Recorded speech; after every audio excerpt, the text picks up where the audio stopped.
phone yet, so I'm, like feeling like a lost soul. Yeah.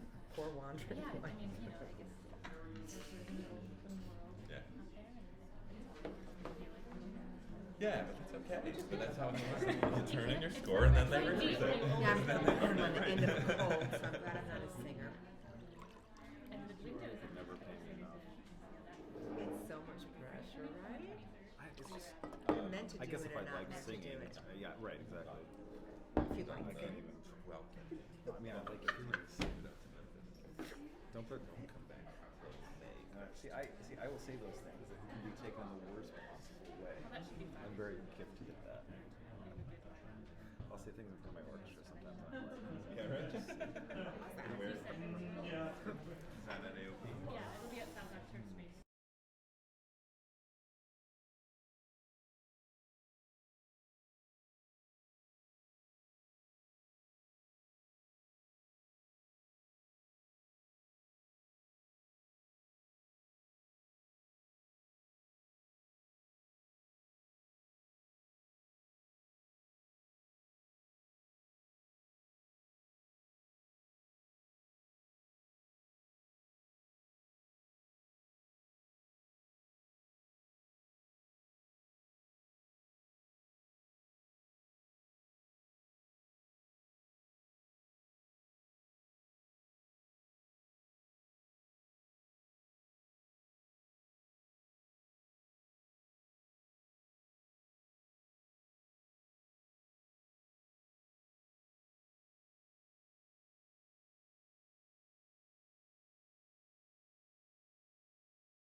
Hi everyone, welcome to the Opera Center. My name is Lindsay Working. I'm the Artistic Services Manager here at Opera America. We're delighted to have you here. Welcome back to anybody who's a repeat, and welcome for your first time if you haven't been here before. I'd also like to say hello to everyone watching online, because this is being streamed live from our homepage, and it will be archived on our YouTube channel for future reference. So without any further ado, I'm going to turn it over to Mila. Great. Thank you, Lindsay, and thank you to Opera America for asking me to host this wonderful event. I'm really honored to be here and excited to learn as much as I can from these three professionals in the biz as all of you. So without further ado, I'd like to introduce Steve Osgood, Arlene Schrute, and Timothy Myers. And I just thought we could start by introducing a little bit about ourselves and what maybe brought you to this panel or what you do outside of this room. So, Steve. Hi, I'm Steve Osgood. I am a conductor. I came up through an odd. I realized early on that every route to becoming a conductor, an opera conductor, is unique, and so you're trailblazing along the way. Mine was odd. I came out of the theater world and discovered opera very late in my developing life, and then decided, well, I just had to be a conductor. So, so there. I'm a pianist, and so use my piano skills to kind of work my way up in the business and learn repertoire, meet people. And what's, I think, been a big part of my life is working on contemporary opera, working with librettists and composers and developing things. I was artistic director of American Opera Projects for a number of years. And that's been a big through line through much of my work, and is still today. Great. I'm Arlene Schrute, and my current jobs are teaching at the Juilliard School of Music, and I work with the opera singers at all the different levels. I'm also a recital coach at Manhattan School of Music, and during the summers I work at different festivals. I was many years on the Aspen Music Festival faculty, and met Laura Lee Everett when she was stage director during that time. And she and I had the opportunity to reconnect this January when I was lucky enough to have my group chosen to be one of the presenters at National Opera Association Convention in Portland, Oregon, and there was Laura Lee Everett in my must-have Mozart class. And she says, you have to come over to Opera America. So that's why I'm here tonight.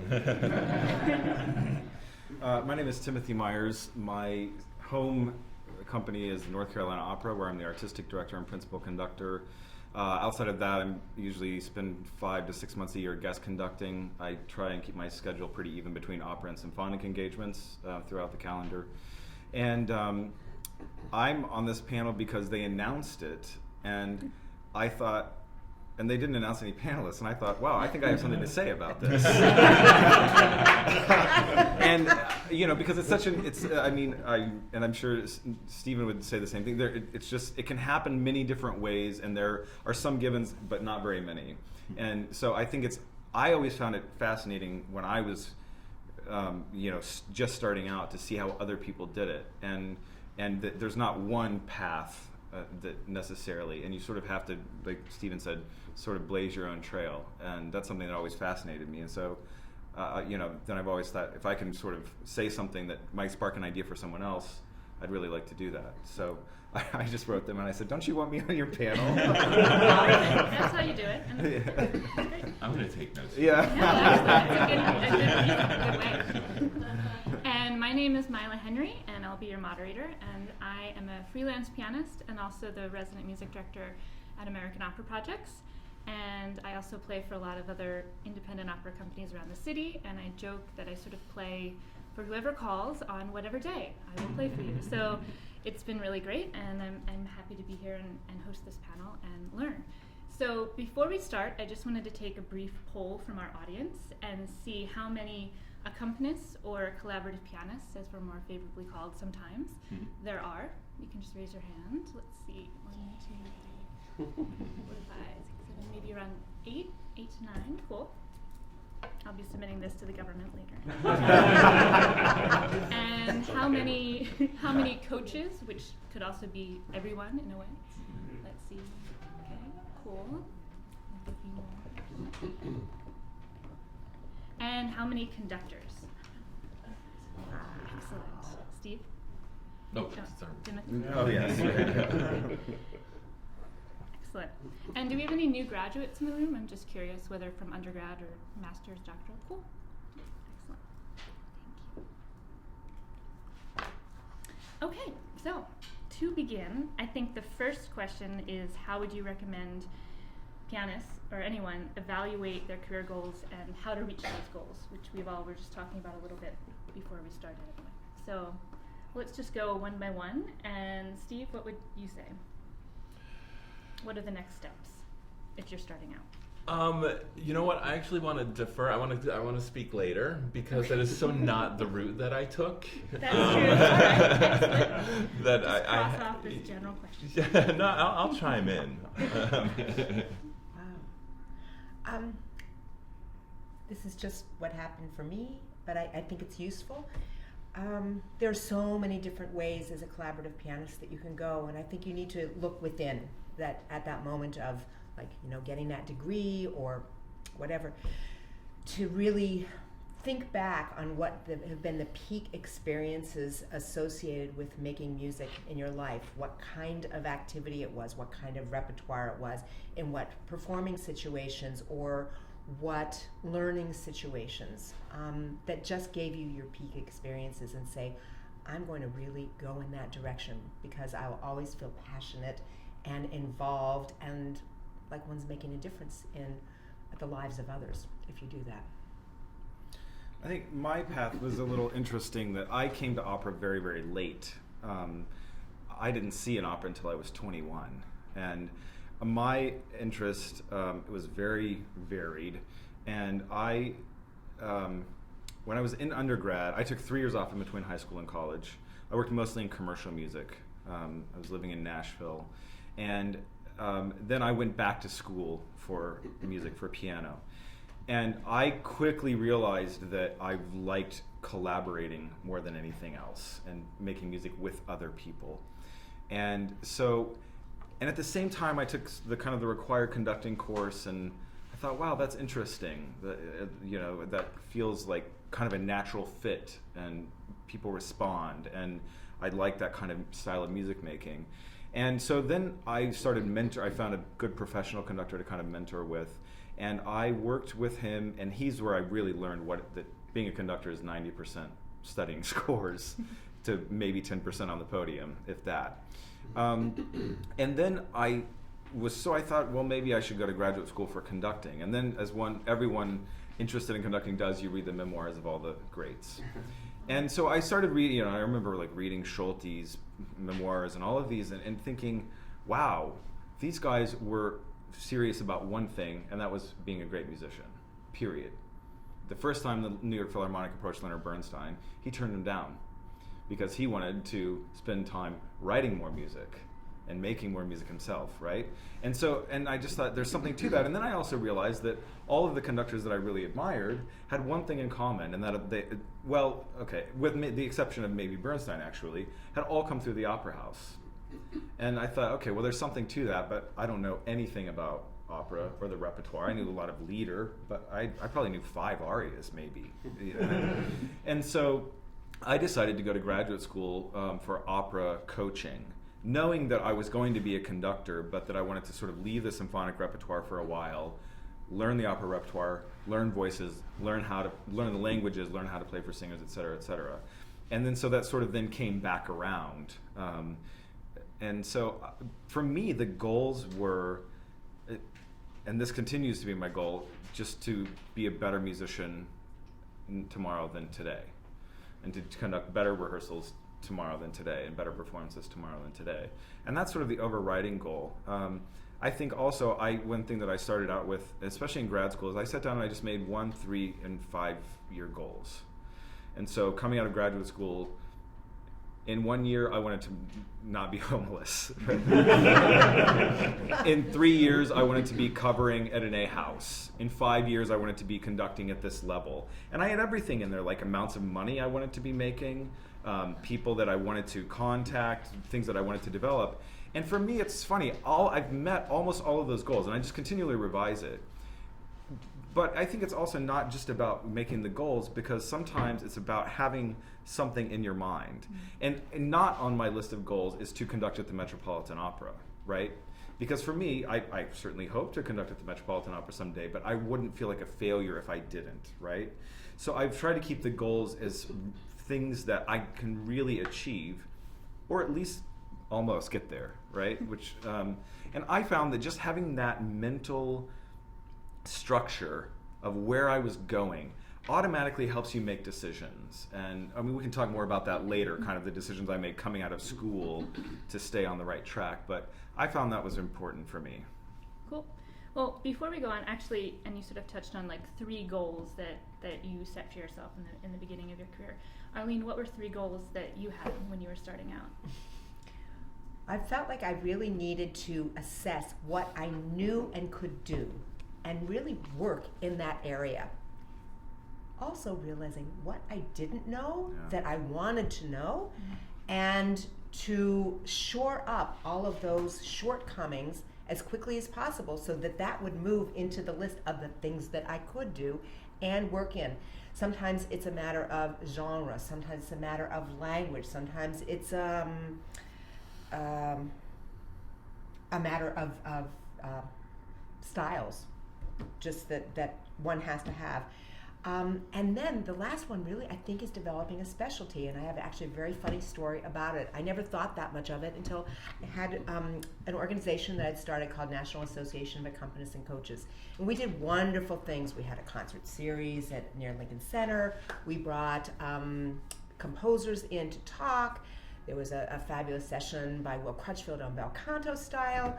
And one time we brought Matthew Epstein, and it was in my living room, this meeting, and we all sat around, and he went around the room and he said, "What's your specialty? What's your specialty?" It was like Wagner and Puccini and whatever. And I was the last person. I said 19th and 20th century leader, and he just like rolled back and guffawed, and he says, "You can't have that as a specialty.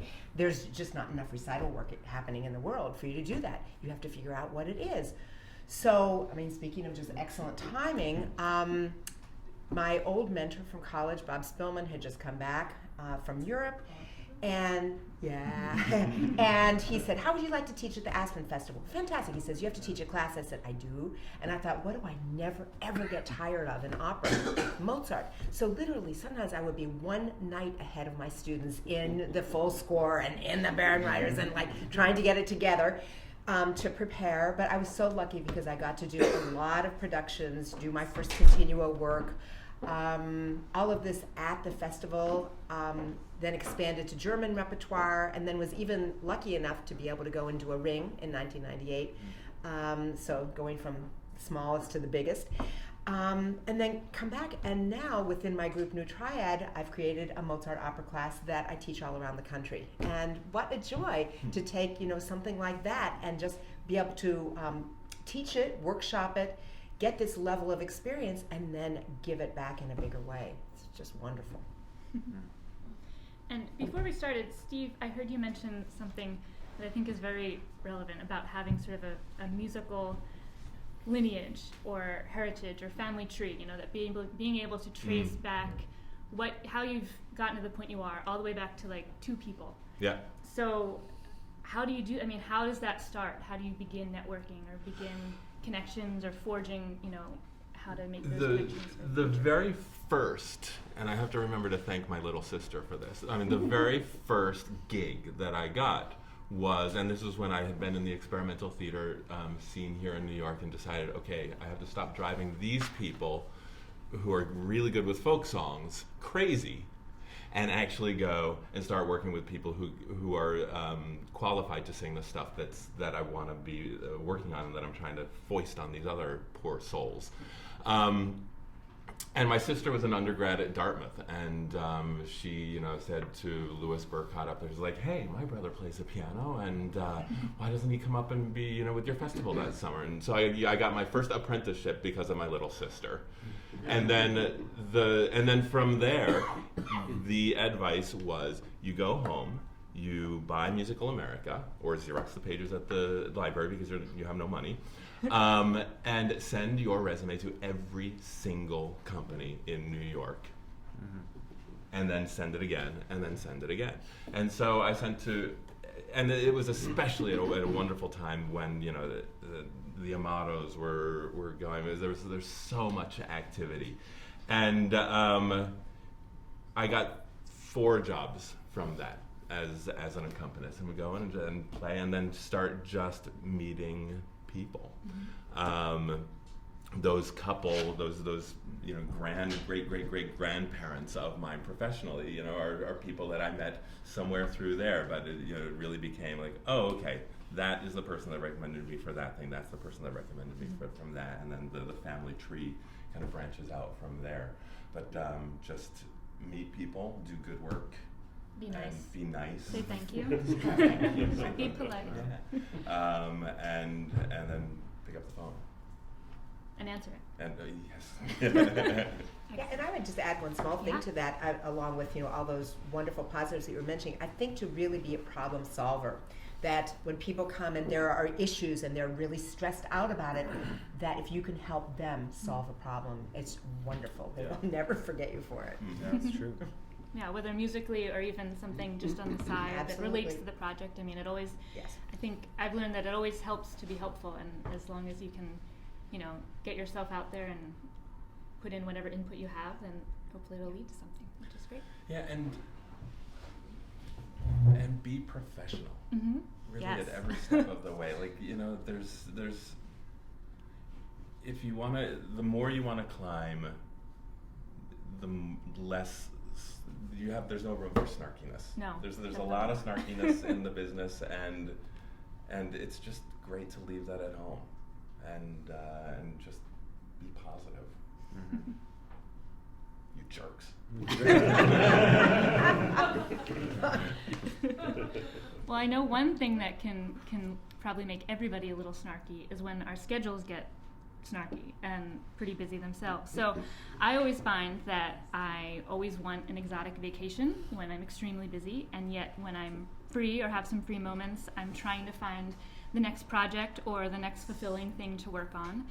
And then on top of all that, I'm like, why can't I just have a normal schedule that's, you know, 9 to 5 and off in the evenings and off on the weekends and paid vacations and all of that. So I suppose, how do we manage an unpredictable and ever-changing schedule? Timothy? You don't, I don't think. Because I think no matter how good you are or what you're doing or how good your manager is or anything like that, there's always feast and famine, right? And this is why you have to learn to save money when you're making it because you're going to need it. But I just find, like, right now my schedule's okay, pretty easy, but I can already tell you in 2014 there's a 6-month stretch where I have less than 10 days free, right? And so that's bloody. I mean, saw this number again the other day when I was looking something up. I think it was 2009 or 10. I was on the road 309 days. Wow. And so, but, you know, what are you going to do if it's good work and you need the work and you need the money, especially, you know, starting out, you take a lot of stuff that maybe you don't really want to go back to that gig or that project, but you've got to pay rent, you've got to eat, and so you do it. And so I think now I have a little more freedom to be able to guide that a little more, which creates a little more time in the schedule. But I think you just have to be ready. And the thing that I've also found is that when I have time, I get as far ahead as possible. Mm-hmm. Like last week I did Ives First Symphony, and so I knew that was programmed a year out, and I learned it last summer. And then I pulled it out 3 weeks before. It was all completely analyzed. It all was like right there in the brain, reviewed it a little bit, and I was ready to go. So I try and work as far ahead as possible, because then there's not that crunch time, that holy crap moment of I have to do this score next week and I don't really know it as well as I hope. So that's the other thing, is when I'm in those periods, and if I'm in that period, if I'm in one of those slower periods and I don't have something specific that I have to work on, I will find something. I will say, you know, I don't really know Beethoven 2 as well as I should. I'll work on that. You know, so and to find something, because that keeps the creative juices flowing, which I find is a problem for me when I get into these stretches where I don't have regular engagements, and sometimes even for me that's like going more than 6 weeks, I start to get depressed because I don't have that creative outlet, right? And so I try and not only be a good steward of my time and work on the repertoire that I need to do, but it also keeps me engaged creatively. And then when you're in the middle of the stretch, just you have to have friends and family that understand that, you know, where you are and what you're doing, and you know that you'll be back at some point. And then I would say for me, if that's a real problem for you, having that sort of unpredictable schedule that can be all on or all off, it's a pretty tricky field to be in, because not a lot of people have that real even across the board consistency. Cool. Arlene, Well, I mean, I do think you choose it as a lifestyle. Yeah. I go around a lot to do master classes and just coaching at different colleges, and it's so interesting watching different of my friends who have that more regular schedule in academia. And I just find, you know, even though I think there are wonderful things with their jobs or whatever they're doing, that regularity I think would drive me crazy. I need more variety in my life. I did a couple times think that I'd lost my schedule book, and I thought I would just like die. I mean, it's because every day is so different in my life. But you really do need to know you're choosing this lifestyle, and that there are, in a collaborative pianist, if you're playing for opera singers, that there are these like cycles. There's the cycles of auditions. There's the cycles of YAP auditions. There's the cycles of spring competitions. The cycle of getting ready for the summer programs, whatever you're going to be singing in them. And to really plan vacations outside of that. And when you do plan a vacation, know that there's something fabulous that's going to come in the middle of it. And you just have to try not to, you just breathe and not regret it, because you need that time to regenerate. And everybody does it in different ways. I spend like every hour of every day with so many people. For me, regenerating is quiet time, maybe time with recordings and books, and out in nature. That's what I need. I need a garden again. I think you just have to have your calendar format, and you just have to stay on top of it. It's there, and I go back to it every day. At some point at the end of the week, I was like, okay, wait a second. Back up, look at the month plan, then look and scroll ahead, and it's like, okay, oh yeah, that's there, okay, that's that. And like Tim, what you were saying, just plan ahead. I mean, even when it's not something coming up, there's never a time in my life when there's not a pile of stuff that I have to do. So suddenly, like, there's like a slow week. I was like, oh, thank goodness, gosh, I can whittle down at that. But this is, I remember, I had a wonderful, wonderful conducting teacher who was actually here in the room, John Yaffe. And at our very first lesson, and I failed this test. But he said, so why are you doing this? And I went, oh, he said, no, because you have to, because there's nothing else you can do. If there's something else you can do, go do it, because this is hard and you're going to drive yourself crazy. So if there's something else you can do, make yourself happy. But if there's not, then you got to do it. And then you wake up each day and you're like, yeah, wow, this really is, I'm exhausted and I'm tired, and but look at what we get to do. I mean, my goodness gracious. What's to complain about? Nothing, absolutely nothing. Panel over, discussion over, we're good. So, well, speaking of other things that we wanted to do or have sought after doing, I mean, I think one of the really interesting things about all of you is that you all have such varied backgrounds and other interests and, past loves or current loves, of course. And I'm just interested in knowing maybe about how each of you got to being a conductor or a collaborative pianist, or a conductor versus a collaborative pianist, or everything in between. So, Steve, I just learned more about that you had actually originally sought a career in theater, or so. You had an undergraduate degree in theater and started out doing acting and improv at the Irondale Center, and we're ready to explore that in your schedule. So how did you transition to conducting specifically? Well, I only discovered really what opera was around the age of 20. I wanted to be an actor. I wanted to be a director. I wanted to live in the theater. I also grew up playing the piano and singing and playing a variety of instruments, and it turns out conducting before I knew what conducting was. And it was at the end of a theater history class. I reading about Wagner, turned out the lights in the Gesamtkunstwerk. It's like, whoa, that sounds so cool. And so started, I was like, I gotta get some records out of the library and listen to it. I was like, whoa, so not what I was expecting. But, wow, that's long. But it was for me, it was everything that I wanted to do, and there was a medium for it. And so coming out of undergrad school, I did a semester-long internship with the Irondale Ensemble, became a company member with them, and there was a time they needed a music director for the first time, and so got to explore my musical chops then, and then, like I said, jumped ship and started working in opera. But what that meant was that I came at it with a very patchy musical background, and so I had to very quickly identify the vast parts of the field that I knew nothing about, that I was only learning, like, oh wow, I gotta learn some languages, and just start drilling and reading and studying and finding the people to work with. And it was, fortunately, I was at a time in this town where there was a lot of work going on, and I could still make my way around the piano, that I could be immersed in it and learn rep and have a lot of opportunity in that way. It was also a good time to start, kind of playing for Tony Amato and then getting the 10th performance of Fledermaus with no rehearsal.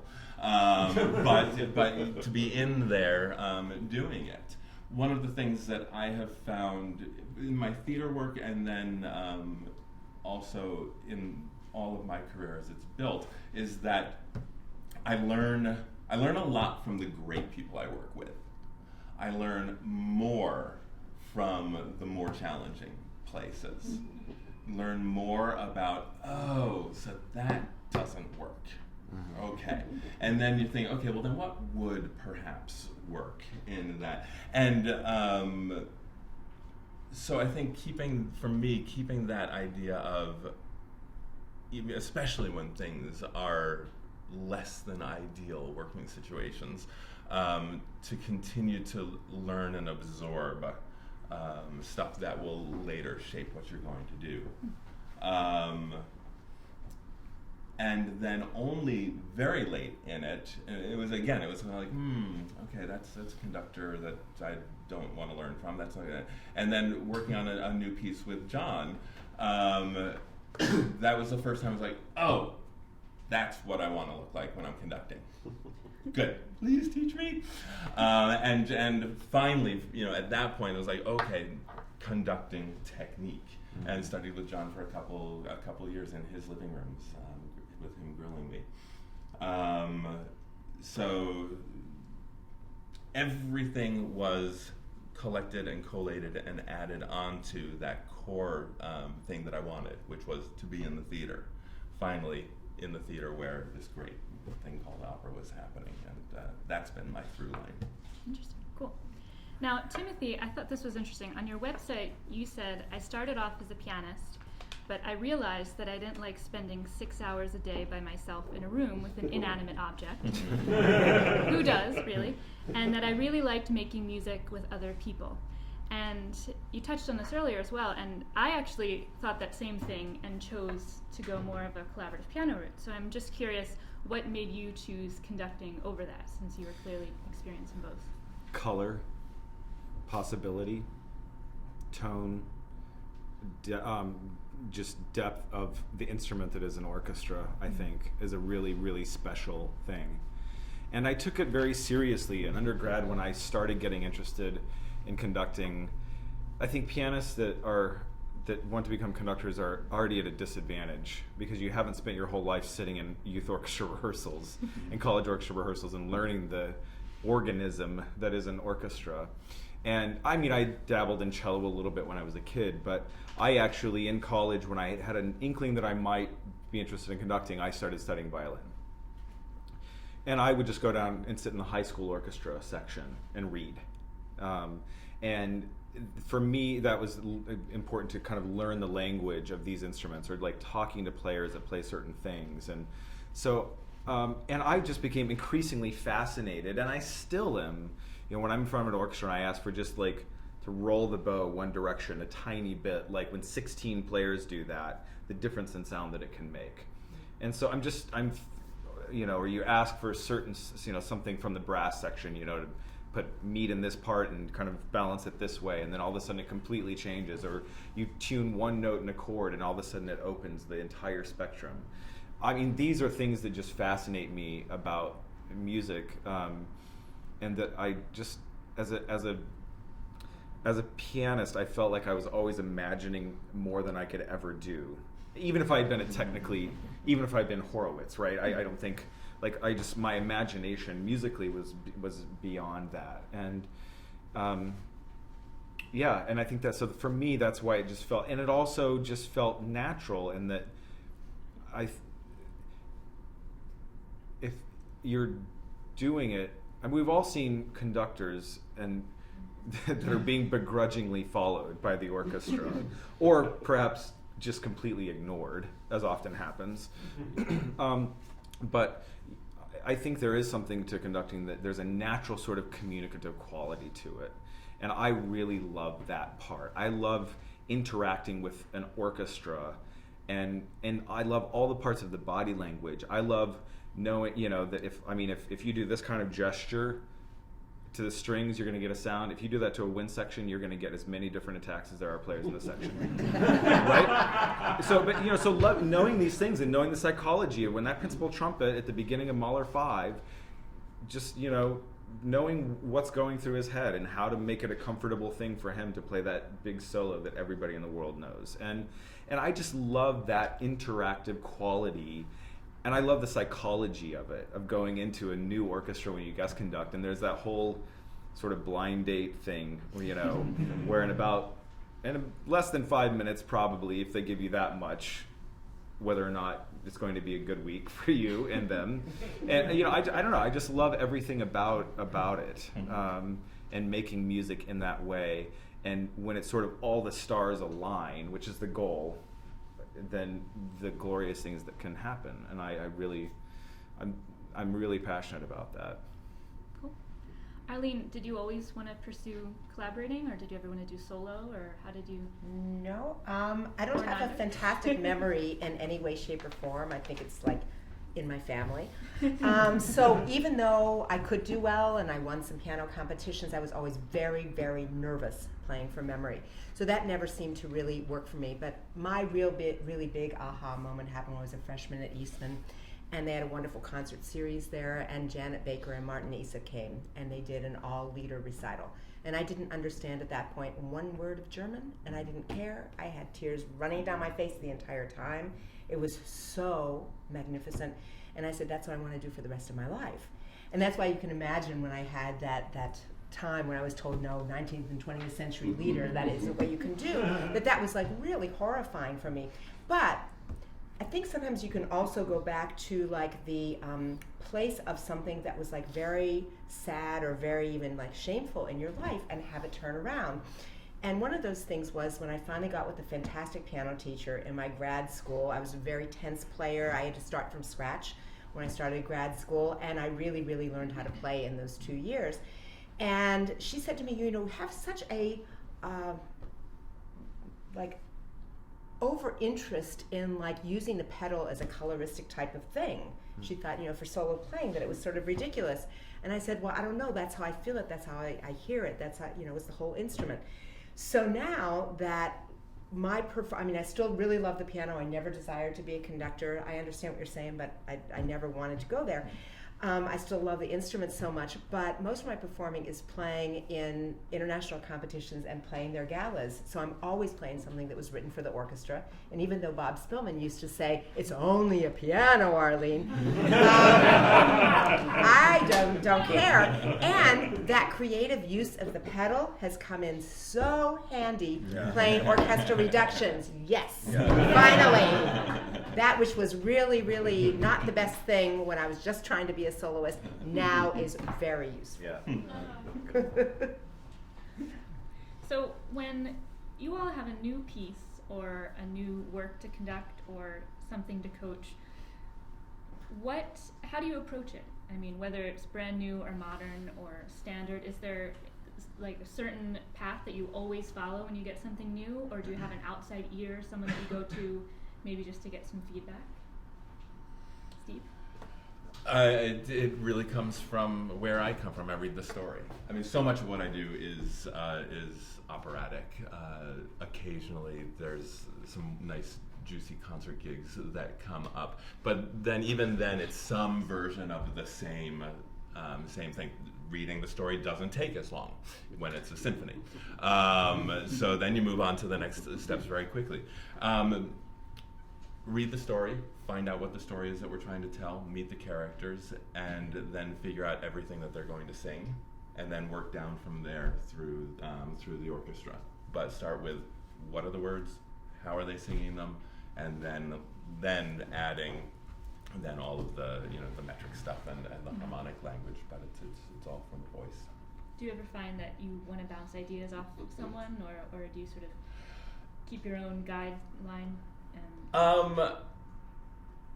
I think I'm pretty private in my studying,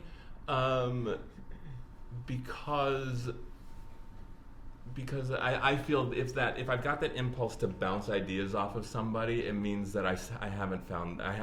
You're not trusting. I haven't answered. Well, I haven't gotten to the answers yet. I don't know what those things to ask them would be yet because I don't know the piece well enough yet. And I find through a very kind of regimented, you do this first, you do this, then you do that, then you do that, then eventually, and then there's that moment when it just starts to open up and you go, oh, that's how this piece works. Okay, now I think I know where we're going. And then at that point, it's probably time for rehearsals to start. So there's no time to talk.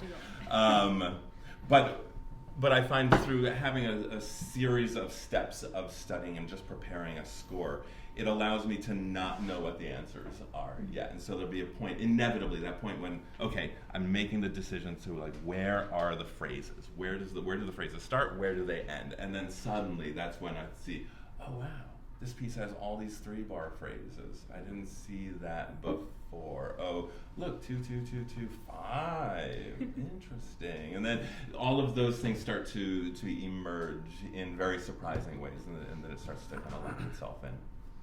Arlene, how do you approach a new piece of music? So it really depends what it is, but I think more interesting might be just like jumping onto what you said and putting that with like the idea of planning, because I've done a lot of new works and some things which were just delivered as such, and other things which were done more collaboratively with composers. And I just feel like you just have to save a lot of time, because you're going to be in that mode of not knowing the answers for a long time if you're really being honest about it. And then finally, when the thing makes sense, then it's so easy. You can go any direction in terms of then letting the development happen. And that horrible feeling of not having allowed yourself that time. Oh.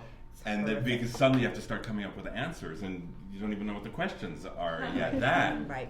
That's a horrible, horrible feeling. You know what I also find? I have to make sure I don't learn at the piano. I have to just avoid that because it's too easy.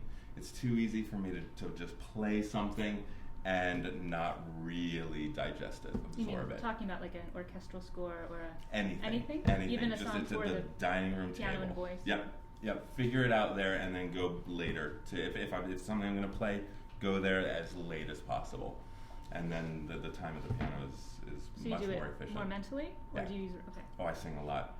My wife makes endless fun of me. But most of the study time is after everybody's in bed, right? So it's fine.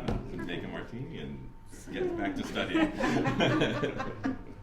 And Timothy, you mentioned just staying on top of things, like getting work done as far in advance as possible. What else do you do when you're approaching a new score? For me, the first thing I do is try and give myself permission to not know all the answers. That's a really daunting thing as a young conductor, especially when you're walking in somewhere to, an orchestra or with singers who know the piece far better than you do and have years and years and years of experience.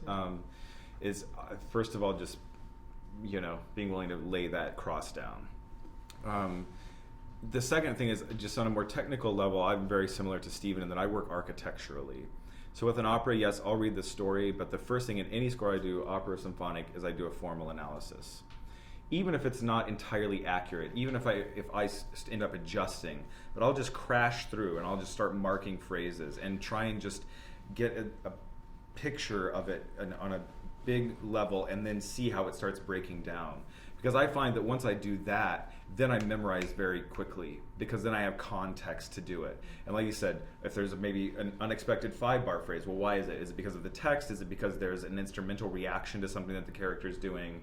Is it because there's, Beethoven's throwing a little curveball in the recapitulation of that movement? Or what, why is it, right? And so I find I try and get that structure as quickly as possible because then I can start looking at what diverts from that structure.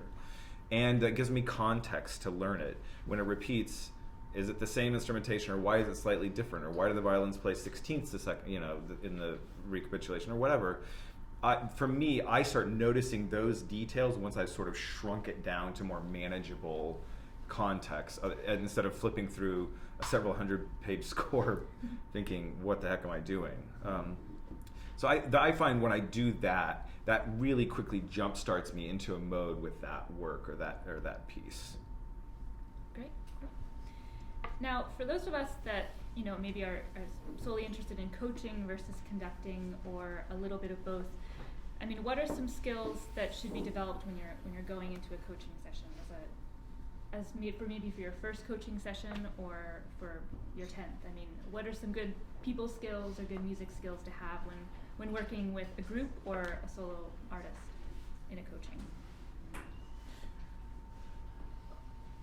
Anyone? I think everybody has their own style with it. I do remember that my first mentor when I moved to New York was Joan Dorneman. I was lucky enough to study with her in a class for pianists and singers at the Met, and she said, have whatever your sort of ceremony is of a session, decide what that's going to be like. If you always give a cup of tea, you always give a cup of tea. If you give water, you give that. My philosophy is always to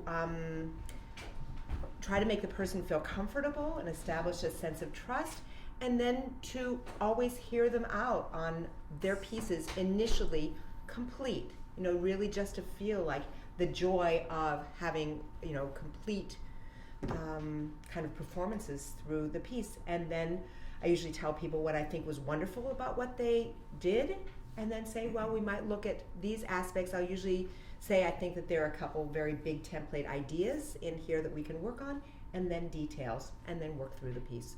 And sometimes it will take an entire hour session for one piece. Sometimes I'll get through 4 or 5 pieces in a session. Yeah, I think, you sort of approached it from coaching a singer. I'll kind of approach it orchestrally. I think when you're working with that large of a group, it's about setting that tone and about just being gracious. And one thing that I try and remember, especially before I walk out on the stage or to the pit for a performance, is that I want to give and be grateful for what I receive from the musicians. And I think for me that's a really big thing, because then it takes the emphasis off of me getting. If my attitude is gratitude for the gifts that those players are putting out there, if somebody flubs a note, then it's not even on my radar to be, to frown at them or something, right? And I think you can really impact a room and an audience that way when it's just this, kind of bringing it all together kind of thing. And it's about the tone you set, and it's about being grateful in rehearsal. I tell you, for an orchestral musician who plays a little snippet of a solo, who sits there in amongst of 80 people day in and day out of their entire career, for you to look at them when you stop maybe to rehearse something and they played that thing a couple pages back, just to look at them and like give them a little nod or a thumbs up or something, that makes a huge, huge difference. So I just try and keep it really open in the environment, as much as you can and as much as a given ensemble will allow. I think when I go into a coaching session with singers, especially if they're coming to me, I mean, obviously if it's a rehearsal working on a project together, then it's a different thing. But if somebody comes to me for a coaching, the first thing that I want to do at the beginning of the hour or the time is say, okay, what are we doing here? What do you want to get out of this? Mm-hmm. Are there 3 things that you want us to be looking at? Or is there one? Prioritize? Because I know I could spend an hour and a half on any one number. I mean, I can go there. So I want them to say, yes, no, we have 3 things that we need to get through. And I find that this is a very reassuring thing for me going in with orchestra work, but I think it comes out of coaching. You have no idea what you're going to get. Yeah. And so listen. Yeah. I mean, I have my ideas of how things are going to go, but it's better when they do it than when it's in my head. Mm-hmm. And so listen to what they give you, absorb it, and react in a way to then mold that to something that you would have come in saying, okay, this is how this aria should go. But in fact, with you, it should go a little bit like this. Mm-hmm. Oh, how cool. So then that means then we should look at this thing and build their own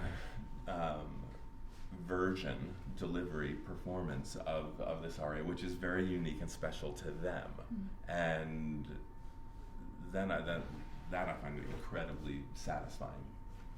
Yeah, it's a great point.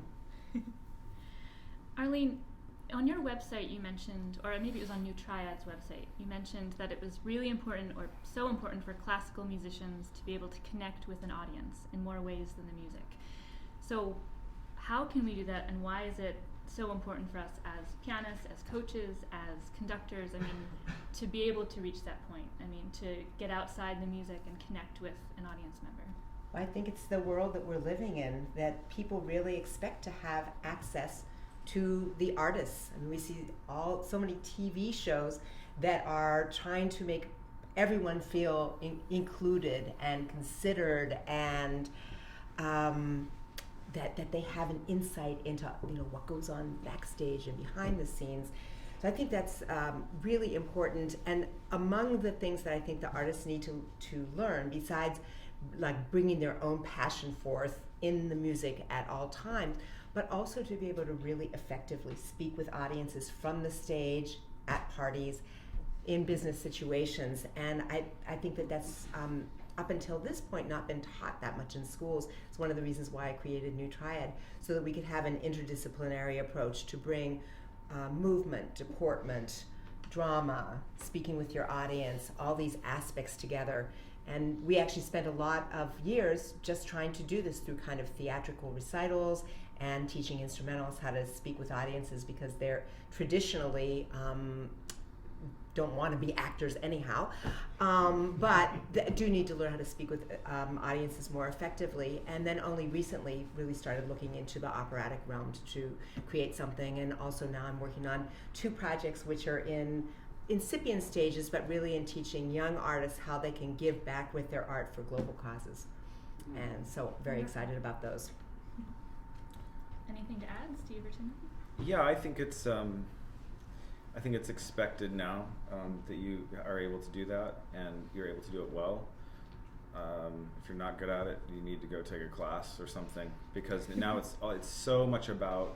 I remember I spent a few years mentoring with Lauren Mazel and assisting him, and in his day and age, it was a very different thing, right? And but now, in our generation, board president and his wife are here tonight, and I mean they can tell you how much of my time is spent, interacting with people, and interacting with people not with just donor events and maybe saying things from the stage, but doing events that open up something. We just did a big Wagner concert a couple weeks ago, including Act 1 of the Valkyrie, and I did at the beginning of the week, I did an event called Beer, Brats, and Wagner. It was at a local gallery in the Warehouse District, kind of a hip place.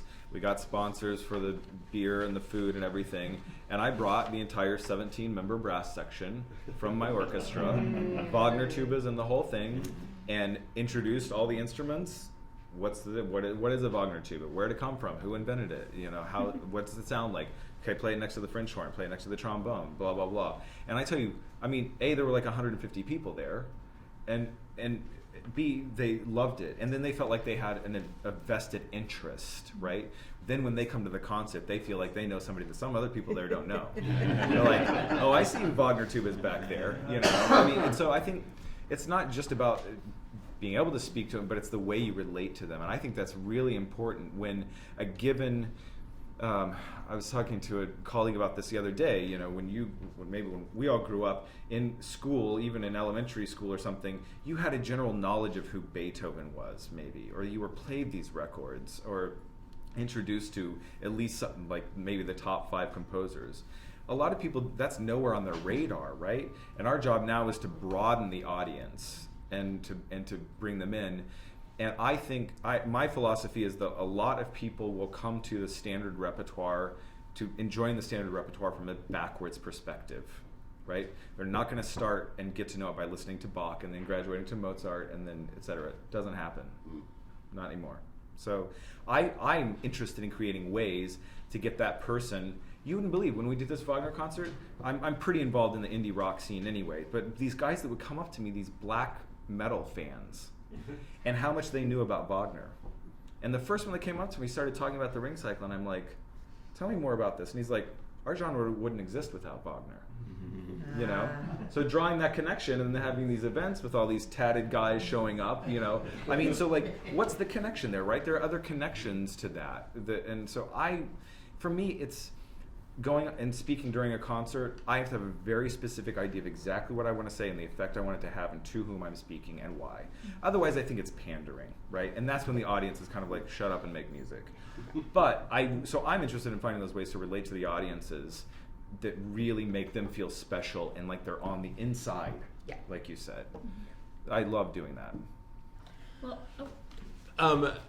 I know that there are so many models of fantastic, charismatic, wonderful audience speaker to conductors and people that can be incredibly daunting because, oh my gosh, how could I get up and talk when the bar is set so high?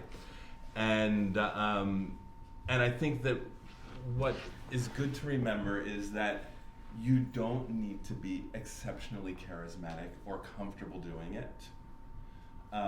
You can still communicate through that, and there's no one way to approach talking to your audience. The fact is that any of us who are still doing this and are committed to it are incredibly passionate about what we're doing, and for a very specific or a very general reason, but a very tangible reason. And so many people in our audiences are not passionate about what they do. Yeah. And for us to get to share that experience, whatever it is, if it might be the resolutions of weird chords, tell them that. That's okay.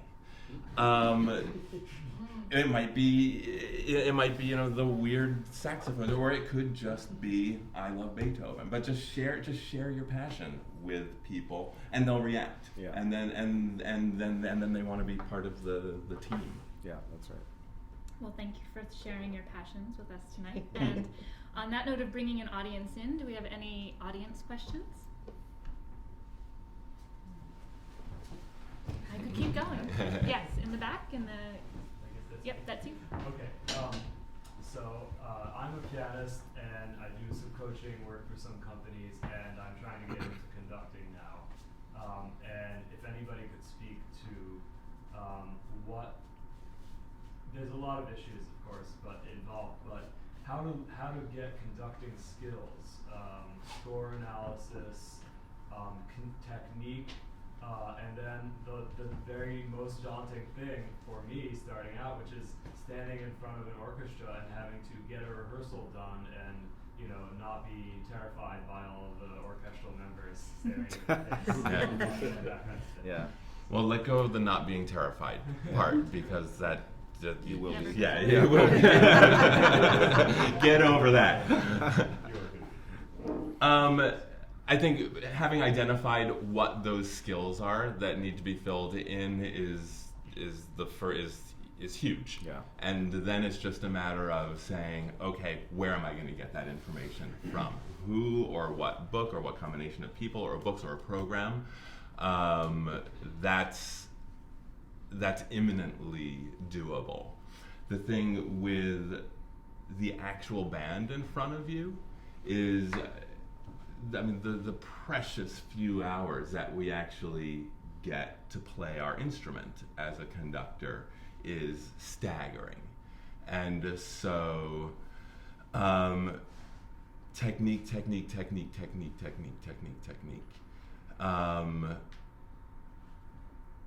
Because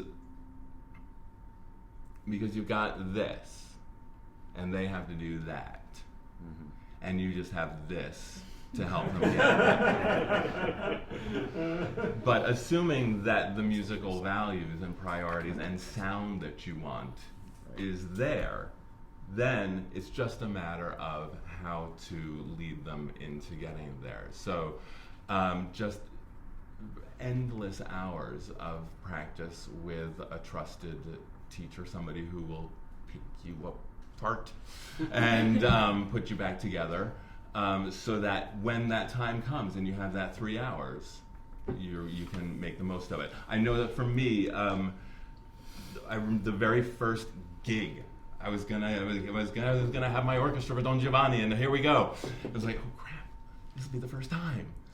And a wonderful resource was, and I'm sure they still do it, I've fallen a little bit out of touch, but the Conductors Guild has conducting kind of training orchestras, and that was terrific for me. I went up to New Brunswick and had 3 days in front of players there with a couple mentors just watching, and I learned a lot from my colleagues, I learned a lot from the teachers, but what I learned vastly the most from was just getting to do it and hearing and getting that response, getting guidance from the mentors there to say, okay, next time you do it, look for this, and absorbing. But just a couple weeks of that was hugely helpful to me.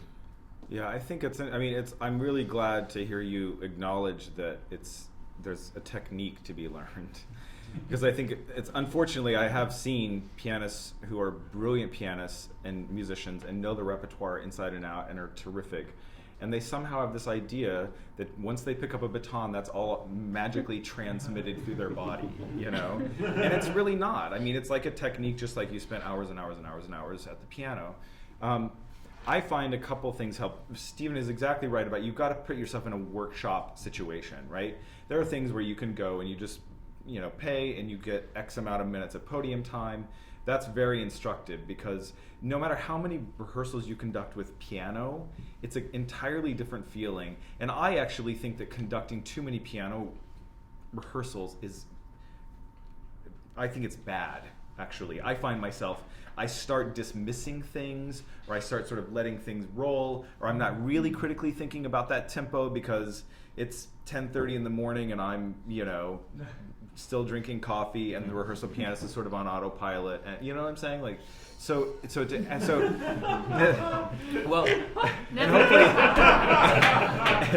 and hopefully they're good, but to get in front of the orchestra and see how the machine works is really important. And if you are talented, you'll figure out very, very quickly where's the inner pulse. Why is that happening? Why are the first violins dragging there? You'll start to put it together really quickly. I think the other thing that's important is when you do finally get in front of an ensemble, just take responsibility for everything that goes wrong. It's probably your fault.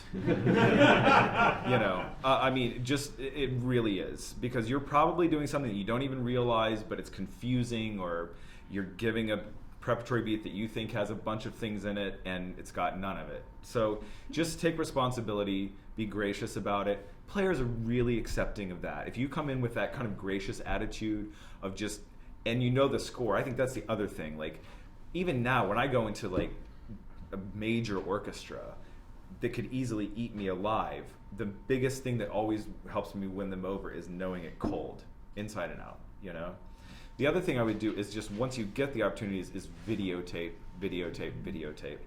And it's important to do it when you're young and starting out, because the bigger your gigs get, the fewer you're allowed to videotape. So like, I would love to have video of me conducting the Milwaukee Symphony, but that will never ever happen, right?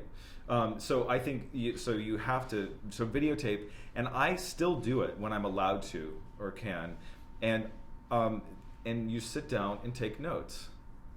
So I actually sit down with a legal pad and I'm like, and that 4 pattern, that beat 3 still tends to kind of snap a little short sometimes, right? Like, for me, I know that's a bad habit that I have, and sometimes I see it creep back in. And I think it's important to do those things because you get so little time, you have to grow exponentially every single time.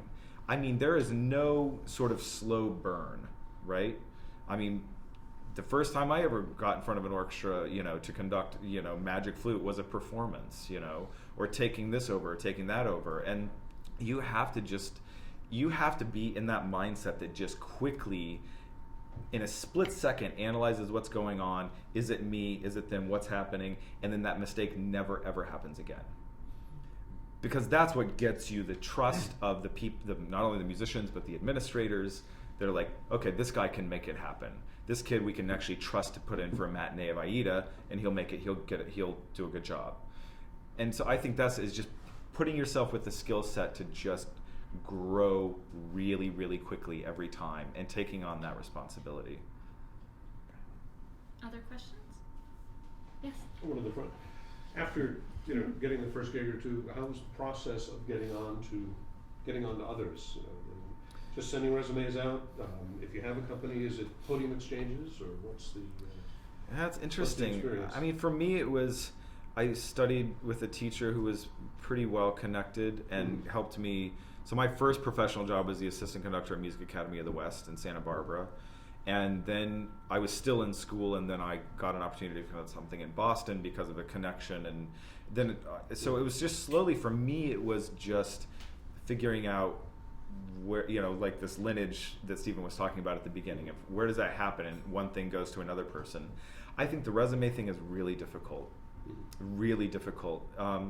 But critical. I think you have to keep. Yeah, you have to doing do it. You have to do it because then But people they're know throwing your them all name. But at some point, the idea is a personal connection. Like when I wanted to meet Robert Spano, I got on a plane and I flew to Atlanta, and I heard a concert, and I made sure that I got to meet him afterwards. Well, then the Atlanta Symphony hires me 2 years later, because there was a connection there.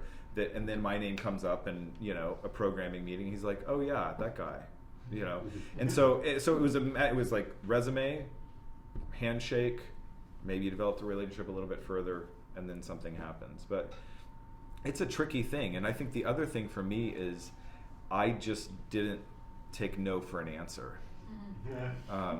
And I took all the opportunities I could that would really benefit me. I actually, when I finished grad school, I kind of had this decision to make of, do I want to take, I was a finalist for 2 jobs, 2 good regional houses as a pianist, a coach pianist. And I had to decide, what do I want to do at this juncture, right? Because I knew that if you become a really great coach, and you really want to conduct, that's a dangerous field to be in, right? Because people really just want to, it's easy for people to say, oh, he's a terrific coach, and that's where you live. So for me, it was a decision of saying, I'm not going to take any of those jobs. And I temped for a few months, and then was very, very fortunate to starting to get little bits of work that kind of snowballed. But for me, I've never had a card that said Timothy Myers, coach, pianist, conductor. It's always said Timothy Myers, conductor. And as scary as that was sometimes to do that, it turned out to be beneficial, I think. I think as far as getting other gigs, I think when you're starting out, managers can be helpful, but it's limited, because if nobody's ever heard of you, then it's hard to get things. What I did find is starting out is the biggest thing is word of mouth from players, singers, and administrators, because they talk, I mean, I know when I go to do a subscription week with an orchestra, these people talk to their friends on Facebook all over the place, And so how well you do at the Tulsa Symphony can determine whether you get re-invited, to Milwaukee or somewhere, right? So, but on the other hand, there have been times where I've gotten gigs and I had no idea how. And then it turns out that bass player, double bass player from the American Symphony named Jordan, gave my name to this guy who was looking for something and said, yeah, this guy's good.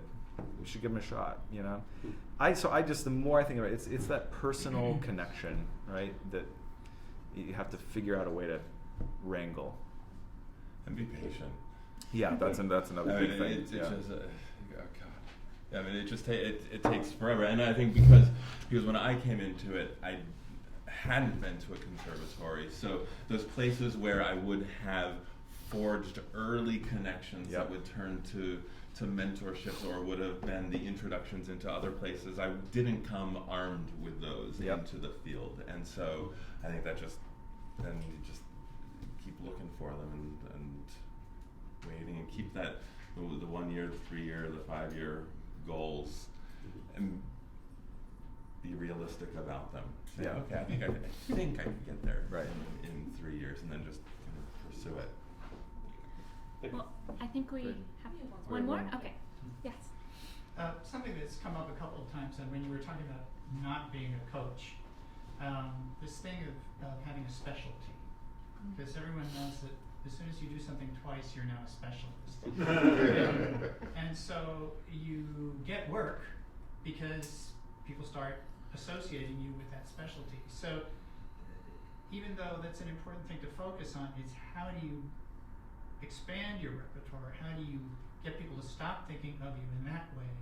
And in your own mind, how do you kind of choose which direction you want to go?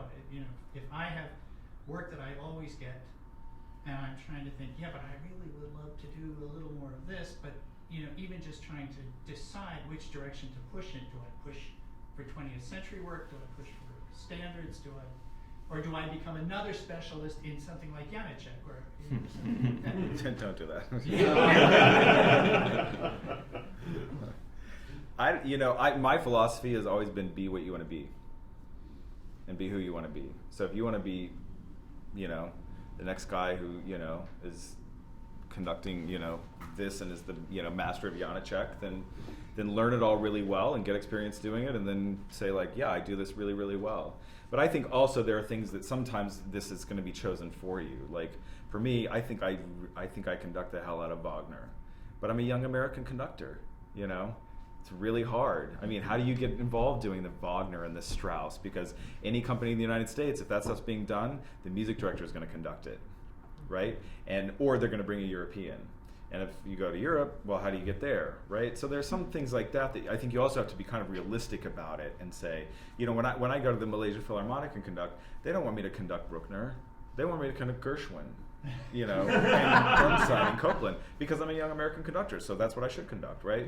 So I think some of those things are sort of chosen for you.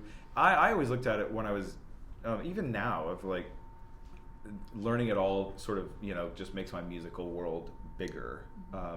And then eventually I think it sort of becomes clear of where that's going to be. And sometimes it's circumstantial too, right? I unfortunately, I don't know. No, I think that's exactly right. But also that you can decide just how far you want to go. That if you have broadened out or pick something new, say, yes, in doing this, I'm really not going to do that, at least for a while. Right, yeah. And there are only so many hours. Yeah, that's how in a you day. create that perception too, yeah. And I think also letting people know, if you say, oh, I do want to develop this new specialty. I mean, obviously now we can Google anything and find out who's doing what wherever. But just saying to people who you meet in your sphere, I'm really interested in this. Do you know anybody I could talk to? And it might be the 10th person who you talk to who's going to be the next person who's going to really help open up that new part of your world. Yeah. I think that's always a scary thing for me. We build up our careers, what we think people think of us, what we hope people think of us, and what we hope people will be engaging us for. And that's a very safe place to be. To then push beyond that, to branch off into something that you don't get opportunities to do, and to really try to do it means to take off that mantle of, well, here I am, this is who I am, and say, well, this is really what I'd like to be doing as well. Mm-hmm. And I think that the big hurdle to doing that is far more inside us than from the business of people saying, oh, well, you realize, I mean, I don't think that stuff really happens that much, but I think it's a big, bold statement to say, you know what, I want to be playing Beethoven sonatas. I think I just have to go ask people to let me do that. Yeah. And then see where that lands. And I don't think it will detract from the other side of the persona. I think ultimately it comes back and enhances it in some weird, surprising way 5 years later. And when some people ask you what you do well, I mean, tell them. And also tell them if there are things that you don't want to do well. Rossini doesn't really happen to be my bag, So when an administrator says, so what kind of repertoire do you like to do? I don't say, whatever you want to offer me. Or, I just say, well, I find that my goal is to conduct everything well, because I'm a good musician and I'm well trained, et cetera, et cetera. I find that I really shine in these areas, right? And then you can sort of try and direct it a little bit that way. Because then they think, oh, Strauss, or, late Verdi onward, or whatever you want that to be. But I don't know. I've also always felt like I wanted to avoid getting too specialized too, because I don't want to miss out on opportunities of something cool that maybe I haven't experienced before. So I don't know. That's a hard one. Yeah, I mean, you have very little control over whether somebody's going to say, "Oh, that's the thing that you do," and you have to get out of the way of it. It's a weird pendulum, because obviously for my work, people said, "Oh, you're the new music, you're the new opera guy." Like, okay, sure. But what about that? But yeah, sure. If that makes you happy to be thinking about me, then by gosh, that's wonderful.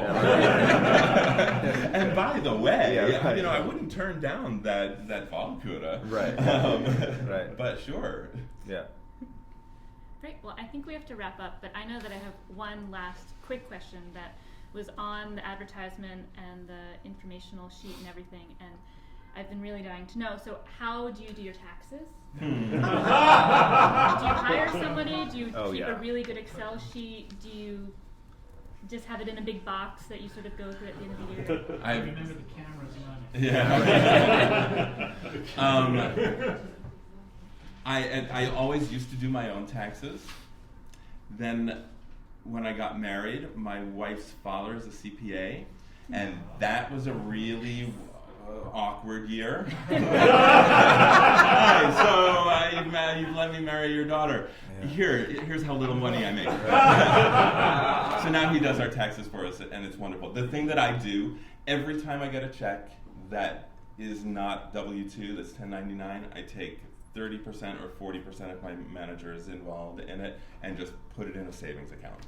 Just right out of it's there, I don't touch it, it's there. 30%, boom, over. And then when estimated taxes come, then you just say, that's what it is, send it in. And then there's always a refund. Yeah. Great. But I mean, there was the year early on where, Yeah, I mean, I think it sucks because then your check is really small. But it pays it makes me Yeah. happy. I mean, later. I've found that paying somebody, you probably save that money over again because it's not that expensive. I mean, you don't have to pay. I mean, granted, if it's really complicated and you're making several $100,000s a year, well, then it's complicated and you want to pay somebody a lot of money. But there are people who will do it for a few $100 who know kind of what they're after. And my thing is, especially being self-employed, you want to keep as much money as possible, because if I'm paying 10 or 15% to my manager, and then whatever tax bracket I end up being, it does matter. And so the biggest things I do, I hire somebody. I have sort of an old-fashioned system of like a small manila envelope, and when I leave to go to an engagement, I have that, and I put all the receipts in there. I claim per diem every day. I don't. Otherwise, you're trying to add up these receipts. I find you always come out better on top every time, just claiming the per diem rate allowed by the government, and that makes it. But then I just have this system, and then I just add it all up at the end of the year and pass it off. But I just don't think it's worth it. There are people out there who are affordable who really know a lot and can take that level of stress out of it for me, and so I prefer to do that every time. I always hire an accountant, and I just keep every month. Like I think I have about 21 envelopes with all the different basic categories that you can get deductions in, and then every time I'm out of town, have an envelope. And my accountant definitely takes per diems based on the area of the country, like which city you're in or whatever, and says just keep some receipts from each of those trips, Right. and then you're done. Yeah, it does save you a lot of money to have an accountant. Especially once you start working internationally, because foreign tax credits get really bloody fast, and for every country. So, yeah. Well, there you have it. Secrets revealed. I'm also going to put in a plug for the career guide on uperamerica.org, which has a YouTube video about tax tips for independent Oh, artists. great. So check that out Right. too. Great. Yeah. So thank you for a wonderful panel. We'll hope to stay for about one.